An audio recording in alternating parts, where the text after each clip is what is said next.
Të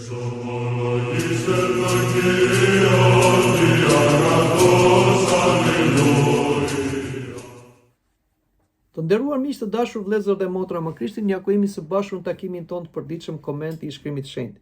Jemi në datën 10 qershor dhe Kisha Jonë Ortodokse na ofron lexojmë nga Ungjilli sipas Mateut, kapitulli 7, vargu 21 deri në vargun 23. Le ta lexojmë këtë pjesë të shkurtër të Ungjillit sipas Mateut dhe ta komentojmë sipas hetërve. Jo çdo njeri që më thot Zot, Zot do ty në mbretërinë e qiejve, por do ty ai që kryen vullnetin e Atit tim që është në qiej.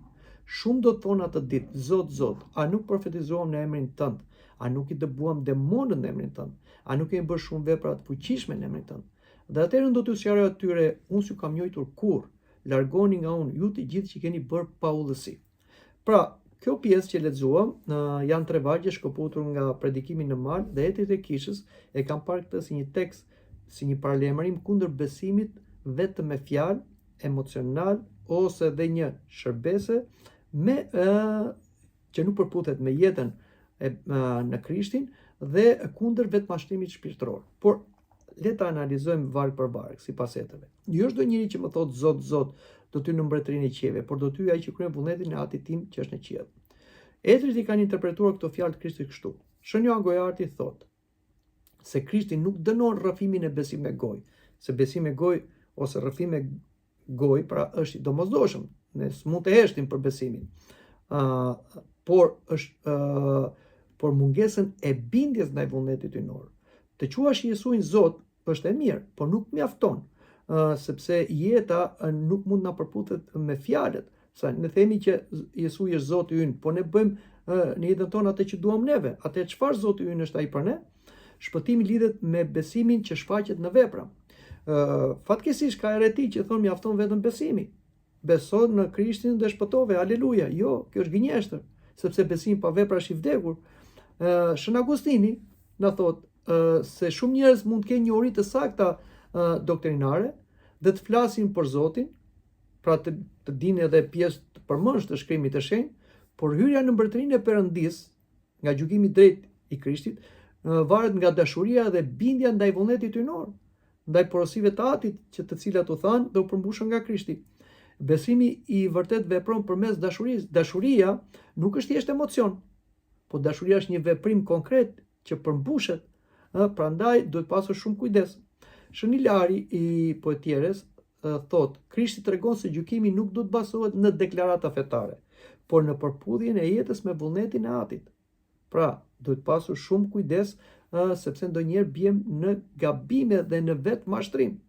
Për shembull, jo çdo kush që është klerik në Kishën Ortodokse automatikisht është shpëtuar, ose dhe një laik që ka një shërbes, për shembull, të predikojë, të katekizojë etj.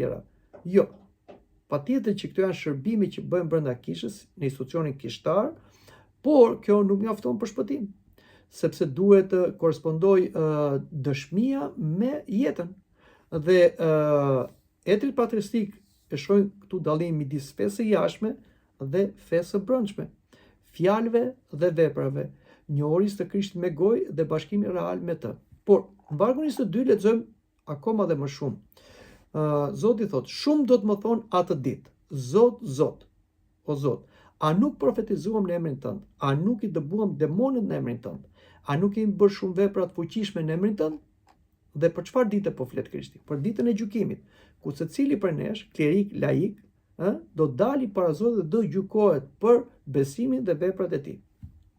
Sipas hetërve dhe Shën Joan Gojarti, ai na thekson se mrekullit nuk janë prova e sigurt e shenjtërisë personale. Sepse Zoti thot mund të veprojë përmes njeriu për të mirën e tjerëve edhe nëse ai vetë nuk jeton me drejtësi. Ose Shën Hieronimi thot se edhe në Shkrimin e Shenjtë ka shembuj njerëzish që profetizuan ose vepruan në emër të Zotit pa qenë domosdoshmërisht të shenjtë. Dhe dhunti shpirtërore nuk janë të njëjta gjë me virtutin. Do thoni ju ku përmendet. Po kemi një shembull shumë të qartë.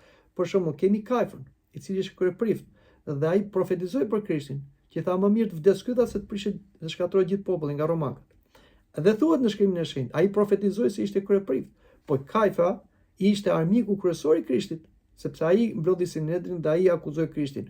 Pra, e përdori Perëndia sepse kishte statusin e kryepriftit, hirin e kryepriftit, po jo domosdoshmërisht ai ishte i shpëtuar. sepse ai ishte armiku i Krishtit. Dhe kemi raste të tjera, për shembull, kur Zoti përdori Balamin, që ishte një magjistar, dhe përdori për të bekuar popullin e Izraelit.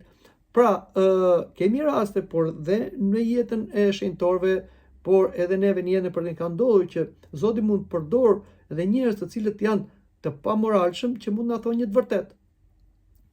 Por kjo nuk do thotë se ata janë të shpëtuar.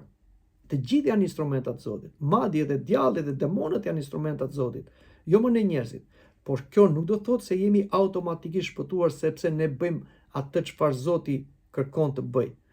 Shën Grigori i Madh thotë se disa mund të kërkojnë lavdi nga veprat e tyre fetare, por në ditën e gjykimit ata do të paraqisin veprat e tyre të jashtme, por Zoti thotë do të shikojë gjendjen e zemrës, motivet.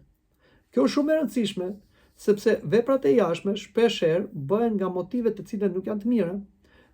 Edhe një shërbim fetar, edhe një predikim, edhe një shërbim, mund të bëhet nga egoizmi, nga përfitimi, nga lavdidashja, mashtrimi e tjera tjera. Këto motive ndoshta të tjerë nuk i kuptojnë. Por Zoti gjykon. Prandaj Zoti nuk do të gjykojë vetëm veprat, por motivin pse bëm këtë vepër, dhe kjo është shumë e rëndësishme. Prandaj etrit patristik në këto rrjeshta, do fjalët e Krishtit, dallojnë karizmën, dhuntit, që janë të hirit të Shpirtit Shenjtë, nga shenjtëria. Çfarë është shenjtëria? Shenjtëria do të thotë të ndash nga mëkati. Pushteti shpirtëror nga pastërtia morale. Pra, ka njerëz të cilët kanë pushtet shpirtëror, siç janë klerikët, që ja u ka dhënë Zoti, dhe ne prandaj nderojmë ata. Por kjo nuk do të thotë se ata automatikisht janë të pastër moralisht, sepse mund të jetë një klerik i cili kryen një shërbes fetare, por ka probleme morale. Dhe derisa ai nuk është i përjashtuar, aforizuar dhe çirotonisur nga kisha, misteret janë të vlefshme. Kështu që neve shkojmë dhe marrim misteret nga një prif, edhe qoftë se ai nuk është, si them, moralisht 100% siç e kërkon dhe detyra, sepse edhe ai njeri është. Por kjo nuk do të thotë se një prift është automatikisht i shpëtuar pse ai bën një shërbes fetare, ose dhe një laik kur predikon ose shërben në institucionin kishtar. Prandaj duhet kemi shumë kujdes. Dhe diçka tjetër, suksesi fetar nga bashkimi me Krishtin. Mund të jemi të suksesshëm nga ana fetare ose nga ana e shërbesës. Njerëzit mund na pëlqejnë, mund na trokasin, mund na nderojnë, por kjo nuk është kusht për shpëtimin. Kusht për shpëtimin është gjykimi që do bëj Krishti, sa ne jemi të bashkuar realisht me Krishtin. Dhe atë nuk do ta masi njerëzit, do ta masi Zoti. Prandaj gjykimin do ta bëj Zoti. Dhe për këtë gjykim duhet mendojmë ne, jo thjesht për dua trokitjet dhe për pëlqimet e njerëzve. Dhe në vargu 23, që është dhe vargu i fundit që lexojmë sot, na thuhet: "Dhe atëherë unë do t'ju sqaroj atyre. Unë s'ju kam njohur kur, largoni nga unë, ju të gjithë që keni bërë pavullësi."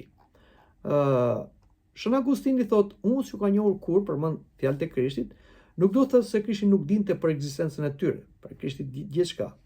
Ai ishte gjithdijshëm, por kjo do të thotë ju nuk keni qenë kur në bashkim me mua.